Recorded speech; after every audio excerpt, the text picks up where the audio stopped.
So, welcome, my dear students. So, today we are going to study History Chapter 1, How, When, and Where. So, when you hear the question how means in history, we used to ask question how this take place and when does this take place and where does this take place. So, these three questions have very great importance in history. So, we are going to the chapter. So, if you see in this flow chart, if you will be seeing history of each period, you have already studied and you know that history can be divided into three periods. One is ancient period in India, medieval period in India, and modern period in India. Ancient period it lies between Stone Age to 17th century, whereas medieval period it studies from 18th century to 118th century, and whereas modern period of India studies from 19th century, and it keeps on continuing till date. So that is that is what each period of history is divided. So ancient period of India you have already studied and analyzed in class 6, and medieval period of India you have analyzed and studied in class 7, and in class 8 you will be focusing on modern period in India, that is from 19th century, but you will be studying some of the 18th century in between 18 later half of 18th century also you'll be covering in the modern period in order to know the past of the period of history. So we're moving to the detailed analysis of this chapter. So first, let us understand what is industrial revolution and its effects. So why do we study the industrial revolution and its effect? One of the most important significant why industrial revolution was known as that. Most of the historians give the industrial revolution is because during this period most of the significant events that take place. That is the reason why industrial revolution is given a name. So let us go to the chapter and understand the more detail about industrial revolution. So if you see revolution, the revolution means the kind of changes or progress in the field of agriculture, manufacturing, mining, transport, technology. In early days, also these are, these all industry assisted. I mean, these all crops for agriculture sector, manufacturing sector, mining sector, transport, and technological. So everything was exist, but the arrival of industrial revolution makes a kind of an different phases for all these sectors, and these occur in Europe between the later half of 18th century and the beginning of 19th century. So the arrival of industrial revolution it changes and affected some of the the changes affected in many areas of social, economic, cultural lives of different countries of Europe. So let us see how industrial revolution started in India and spread throughout Europe, North America, and rest of the world. So industrial revolution, the beginning and history of industrial revolution is that it got started in England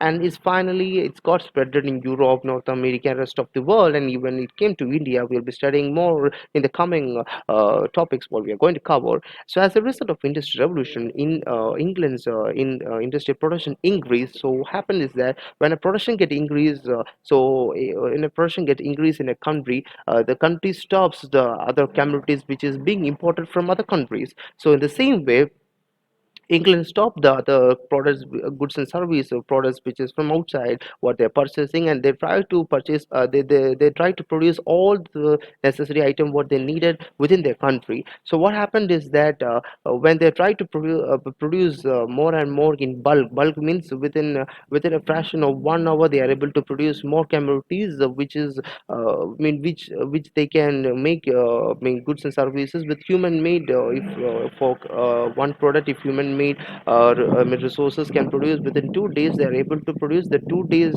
products within 1 hour. So within 1 hour they are able to produce all this thing because of the kind of fast development and fast mechanism of technology they were using. So, with the aim of search for new market, the England founded a new company called English East Indian Company in 1600. The main motive of this company is that to find more market and to control all over the country and to make maximum production and to develop this company to the peak level. And even this East Indian Company took control over India's economy, society, culture, and turning India into a British colony. What do you mean by British colony? You have already heard about British colony in your early classes, so we'll be moving detail about what do you mean by British colony. The word colony is used for a country. When the best example is, let's take about early days. India was considered to be a colony of British. That is mean British. I mean British in the sense that when India was ruled by a powerful country, that is England, was ruling India. So what happened was then England, when England considered India as a colony, and so what happened was that these powerful countries called by a name imperialist country. So what the imperialist country do is that they take maximum benefit by exploiting economy of its colony, that is India, our country. When a country becomes a colony of another country, it leads to many political, economical, social, cultural changes in a colony. The reason why political, economical, social, cultural changes is that when other country or when other rulers came and when they dominated their rule, they tried to change the political scenario, the economical background, the social and the cultural changes that exist in the country. So they will try to dominate what all things what they needed in the colony. They try to stop what our kind of customs and cultures, everything. They try to change it up. So this process is called as colonization.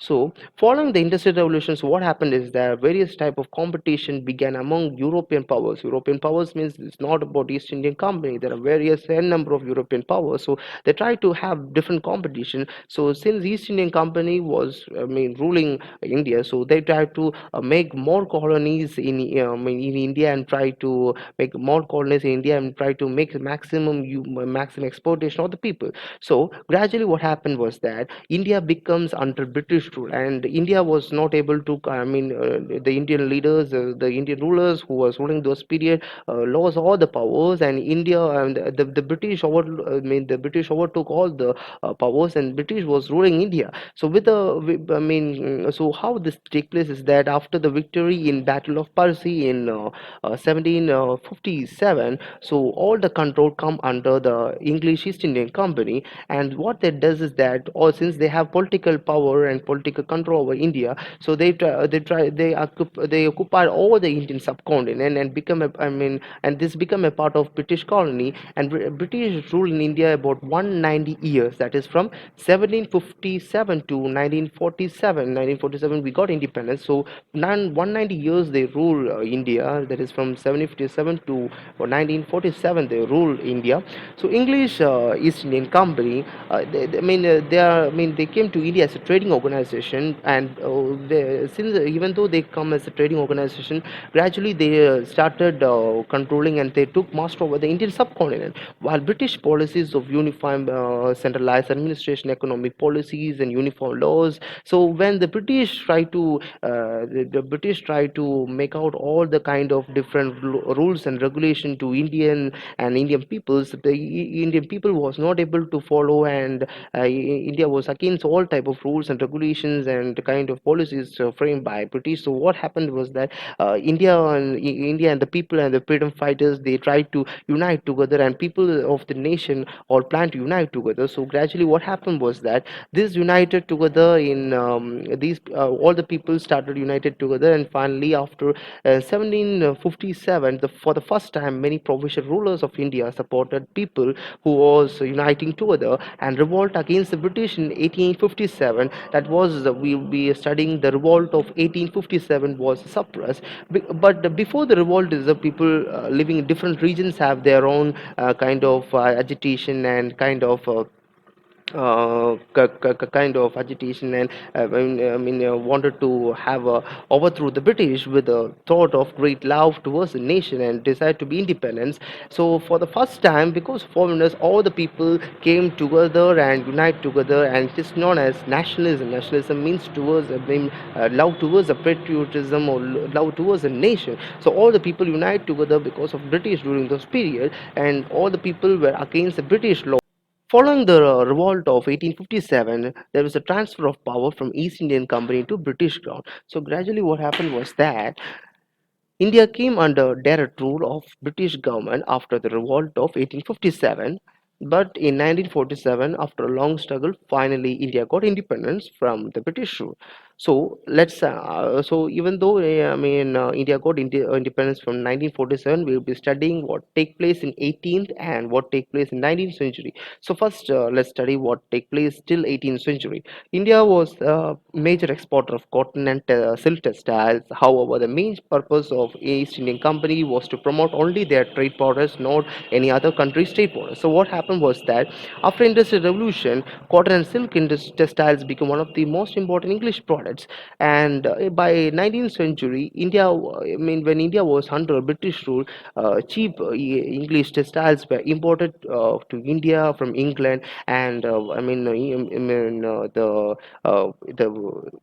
British government were forcing people to purchase more and more of their products instead of the Indian textiles and Indian industries. So what happened was that there was a industrialization. Deindustrialization means just opposite of industrialization.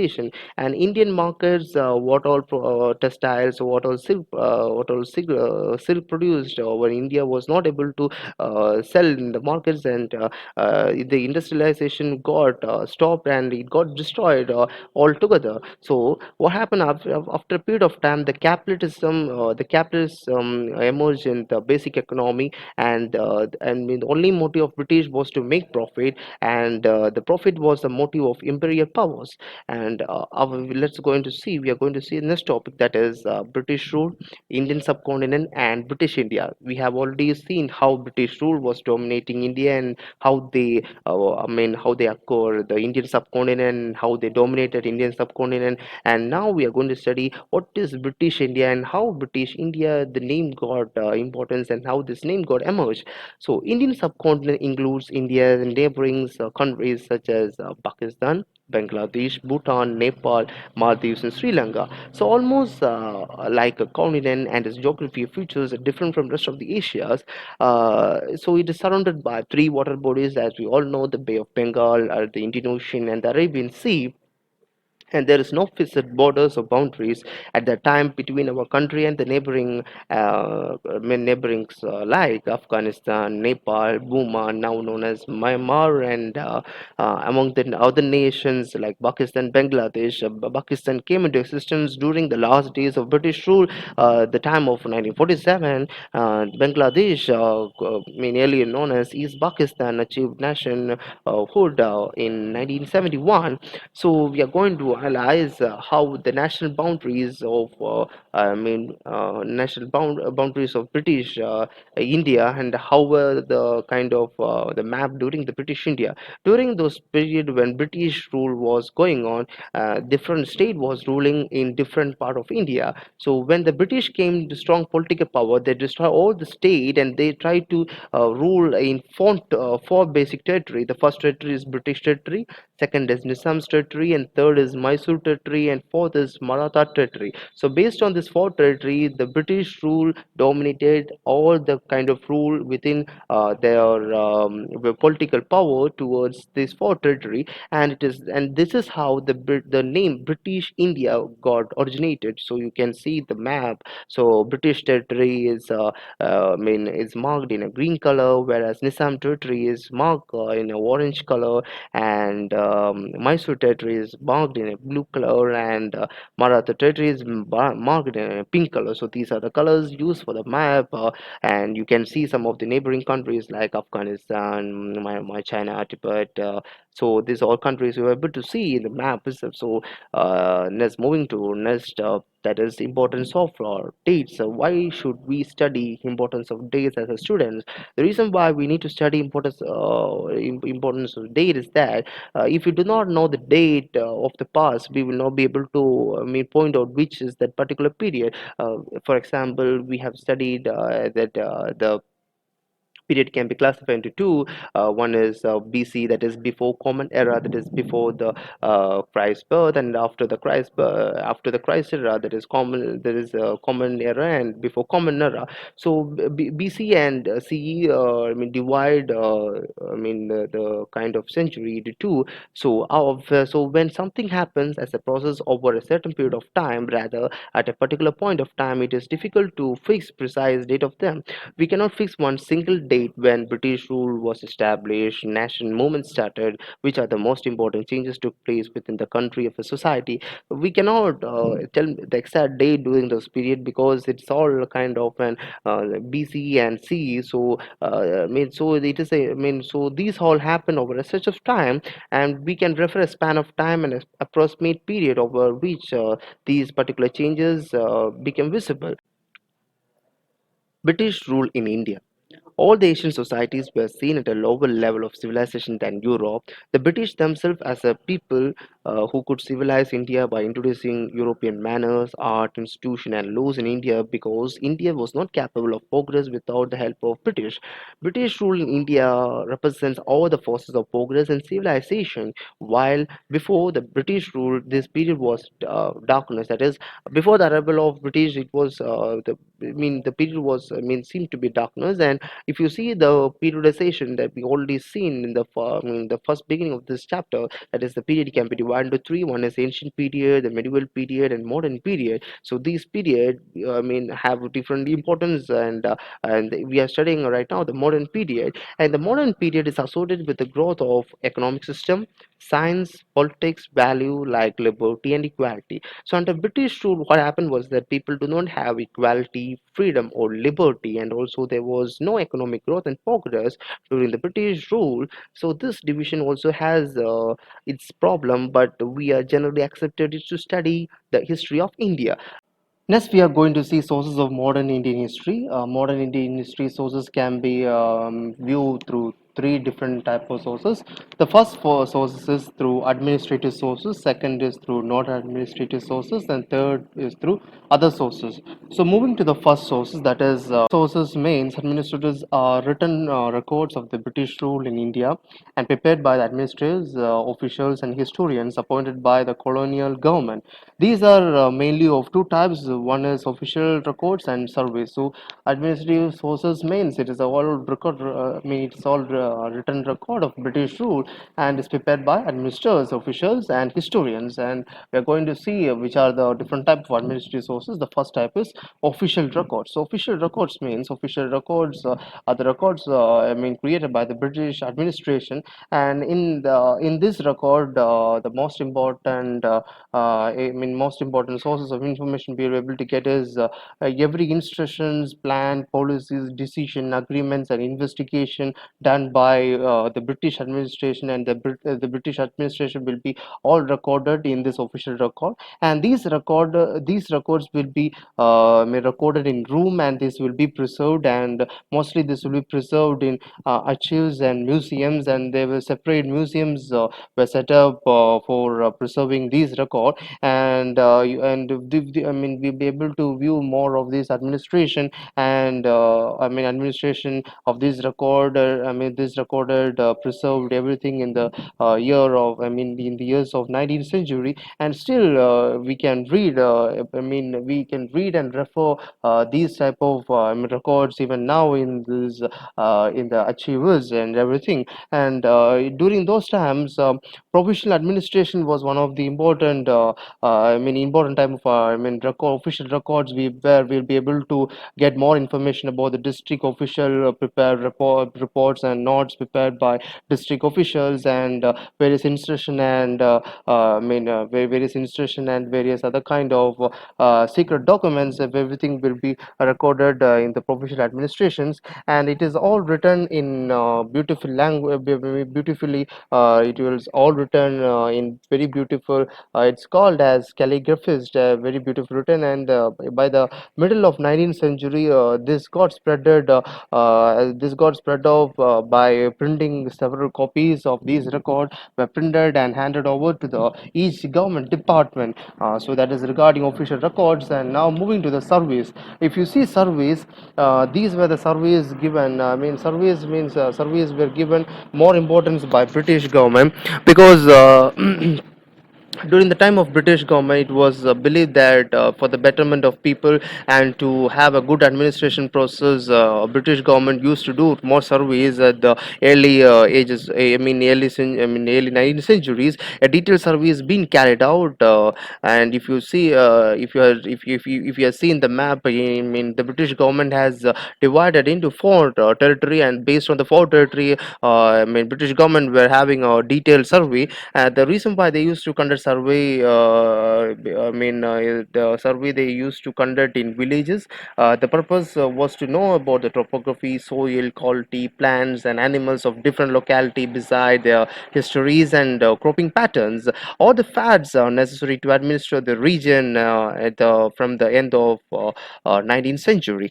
Census operations were held every 10 years. These helped the British officials to prepare detailed records of the number of people in all provinces of India. So that is regarding surveys. And even if you see, even now also census is being taken in India, and every 10 years census is being updated, and we are able to know the exact population of India, and what are the different kind of regions, and what are the type of developments that take place through surveys. We are able to get n number of information through survey report and survey analysis. As we are going to see, non-administrative sources. Non-administrative sources include biographies and autobiographies, literary and political writings, newspaper and periodicals and magazines, films, maps are the major areas of non-administrative sources. Non-administrative sources means a large number of magazines, journals, newspaper and books were published during this period. Following the invention of the printing press, biographies, autobiographies, literary and political writings, newspaper, periodicals, magazine, films, maps, and critical sources, where etc. was able to get more information as administrative sources. So we are going to see each minute of these sources in detail.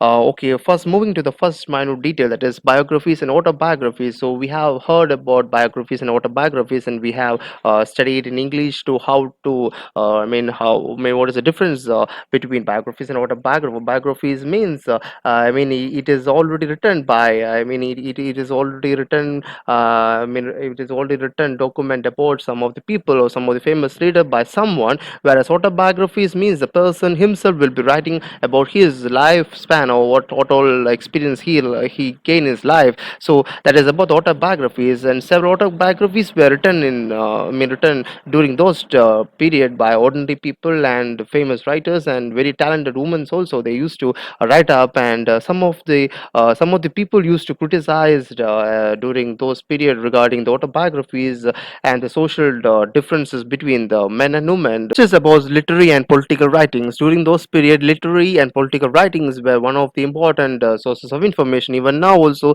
literary and political writings is got more importance and more epic value in the present society and present era. Many short stories, plays, novels were written during those period, and even now also you will be able to see many short stories and plays and novels. And even being a student, you also love short stories, plays, novels, and all this kind of stories. And whenever we read all these literary and political writings, we used to get some kind of interest towards these writings, and we get more information. And if you see most of this writing, you'll be able to see simple language, and the kind of term they use, the time of derivation, the time of the time period in which they used to write on, and what type of genre they use. Everything will be different from one way to the other. And most important was Munshi Premchand pioneered a new era of history of modern Indian novel. In his Hindi novel Koran, like epic of Indian peasants during the British period. Novels were written in different languages. Indulega was the first modern novel in Malayalam. Books that contain speeches of important leaders like Nehru or Gandhi were one of the important sources of literary and political. See, newspaper, periodicals, and magazine. From during those period also, we are able to get some of the newspaper, periodicals, and magazine. Newspapers which used to give the current information. There were n number of newspaper, let's say about daily newspaper, weekly newspaper, journals, and lot many n number of newspapers was prevalent during those period. And periodicals and magazine was playing an important role during a period, and we are able to get a number of information. And even now, these kind of journals, newspaper, and magazine. Even now, it is prevalent in the society and prevalent in this era too. So these all information include editorials, cartoons, news, letters. I mean, cartoons are even commonly new. I mean, used to denote some kind of scenario within a fashion of within a fashion of cartoon. They are able to demonstrate about a content or about a situation or about a event, and whereas they throw light on various perspectives of society too. Among the earliest newspaper in India, there were a number of newspapers, and as printing spread, I mean, throughout, newspaper was published and issues were debated in public, and leaders and reforms wrote and spread their ideas. Poets and novels wrote, express their feelings and ideologies and philosophical aspects about their view about their life and societies.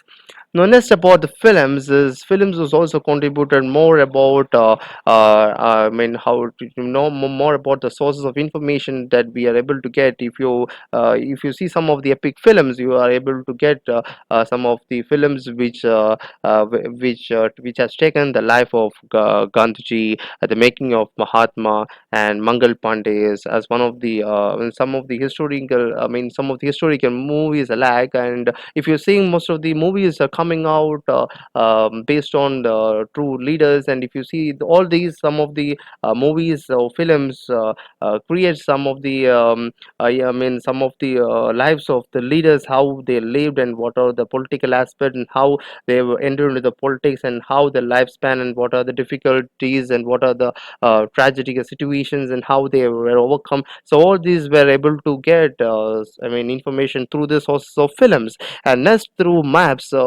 we know that if you see maps of India, the map of India, you will be able to see during different time period, during different rulers, there were different changes that keeps on going in the map of India regarding the towns, cities, villages, coastal areas, roads, rivers, bridges, railway tracks were made by British. And even now, if you see, there is a kind of a small the kind of a drastic change, the time of British rule, the time how was India's map, and the kind of the towns, cities, how was the development. Even now, that we can see a small drastic change as development keeps on progressing. And now let's view on the next topic, that is architectural sources. The architectural sources gives more importance, and I mean, it gives you more information from the kind of the monuments or kind of buildings built upon. The best example we can point out is the India Gate, Rashtrapati Bhavan, Parliament House, the Concord Place built by Sir Edwin Lutyens. Herbert Baker offer an insight into the art and architecture of the period under the study. So these all monuments and all museums and all kind of historical buildings gives us I mean, more information, more kind of a crystal clear image of how the kind of an society and how the period and how the people's I mean, view and how the society was framed up. Everything will be able to I mean, know from some of the architectural sources. It just gives some of the information. Now let's see other sources, that is through photographs, paintings, advertisement, radio broadcast, and data source. How we are able to get more information and more sources of information in the modern Indian history. So other sources include photographs. Photographs means since we have more photographs, we are able to identify the leaders. If suppose if you do not have photographs of the great leaders and kind of great epic rulers, we will not be able to frame out, or we will not be able to identify who the leader is. Since we are able to have the photographs of true picture of different historical events or leaders, we are able to study the historical of modern or ancient or medieval, whereas ancient and medieval we are not able to frame out, or we are not able to get a photograph, since technology was that not developed or not vast during those scenario, whereas during modern period we are able to get most of the I mean, most of the rulers and most of the historical events we are able to frame out with the photographs.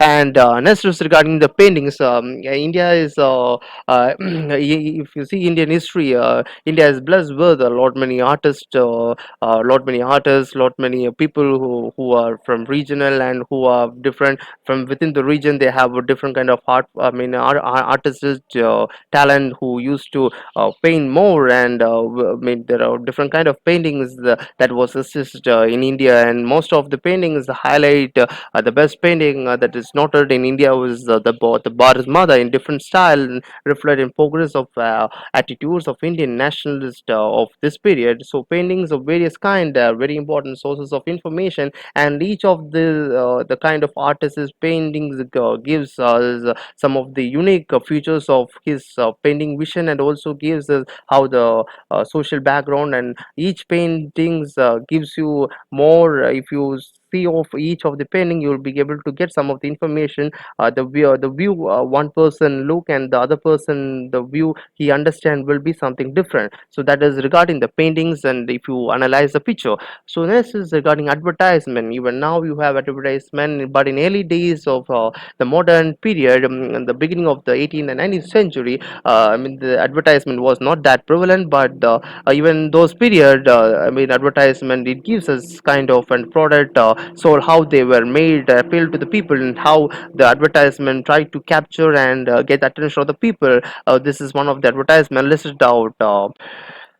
Next is about radio broadcast. If you see radio broadcast, most of the important leader speech, the best example I can point out is about Nehru's speech on eve of Independence Day, and there are a number of songs were preserved in radio broadcast, and some of the songs have been listed out here, and these all, these all broadcast were some of the communication source and some of the information through which people were able to get more information and more updates about the kind of sources of information they want to get from one way to the other. So next is regarding data source. Data sources, within our family we have grandparents and great grandparents. So when we ask to our grandparents or great grandparents about their life during during their life, how was independence, and how they struggled during the independence, and they were able to tell some of the stories which you haven't heard, and they have their own experience, and you will be able to get some of the picture of that time, and how your grandfather or how your grandmother was overcome, and how they were moving to those period. You will be able to get some of the information from them. That is called their source. And so this is about the chapter, and by this we have come end of this chapter, how, when, and where, and chapter where of chapter 1 of history. So thank you, my dear students. I hope you have understood the chapter. Thank you.